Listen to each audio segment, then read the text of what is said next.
Hello world, this is Chris with Elevations, doing a how-to video here with Lincoln from 2048A.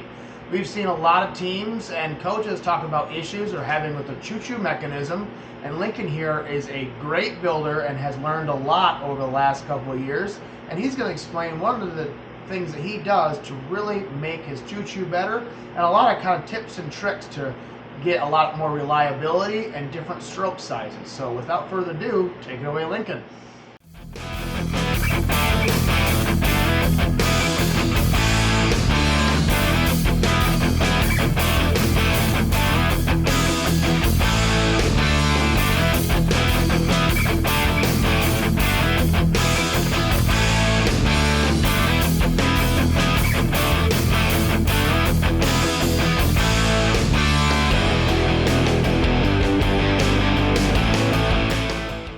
Okay, so this is here you kind of have your classic PTO or Choo Choo, and a few things I see a lot of teams have problems with is this joint breaking apart. One of the things we do to fix this is we actually use a axle. So now he's pulling that plastic piece off and showing how it works with the axle instead. So talk about what you just put on there that helps it. Oh yeah, so when you're doing this, you want to make sure you have washers everywhere, even on the other side of the cap. This reduces friction and can help with reliability of your shot, and yeah.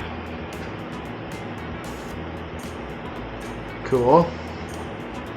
Then put a rubber stopper on. Now it's a lot stronger. You can use different size axles, obviously, and yeah, this is a lot stronger than just a pin and will not break. Another thing I see a lot of teams have problems with is this joint breaking here. To fix this, we actually used, instead of one gear, we used 2 gears and put a 3x long push-through pin in through both of them to make it double as strong. This just helps with the strength and stops it from coming out. Another problem we see with teams is their actual shooter stroke is really small. So if you think about your shooter as like this, their stroke is like this and ends right here, and it's really small, so it ends up throwing the ball basically vertical instead of having that optimal almost 45-degree throw to throw it right into the high goal. How you can change that is you can either make this beam, this top beam, longer, or this lower beam longer, or even the gear bigger if you are using a 48 tooth. Yeah, that helps a lot with shooting accuracy, and it goes from, instead of like punching the ball, your shooter, it kind of throws the ball in. Cool. Anything else you want to say about how those 1xs make a difference, or between the shooter? What do you do between the shooter to help those arms? So then if you have 2 of these, what you can do is you can connect the 2 1xs to help from the 60-tooth gear turning out like that when it's under pressure, because then these 1xs have to be connected. We will either sometimes use standoffs or a 2x, even if you have some space in there. Some standoffs. Yeah. So then what's the goal with putting structure of some sort between the 2 different arms? How does that benefit the shooter? So then you can't bend and flex, and if this gear flexes, it will create friction everywhere, and you'll have reduced amount of power inside your shooter, and it slows the like the shot itself, because these have to realign. So when it releases, it helps keep everything square and straight, making more reliability once again.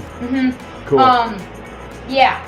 One other thing is with this, a lot of teams will just use this this little like standoff extender as their trigger, and some teams will have it hit the other one by, like those will hit. One thing we did to solve that is we put 2 thin washers in there. So the space that you have one right now, if you Yeah. you have 2 right there, so to be able to get a little bit more space so it does not bind on that bottom piece, you put 2 washers in there, that way it clears and you get a couple millimeters of clearance there. Yep. So Very then you nice. never clicked. Cool. All right, anything else, or does that pretty much cover all the shooter issues? I think that covers them all. That's a great review of the Choo Choo mechanism, Lincoln. Thank you very much for your help today. Thank you.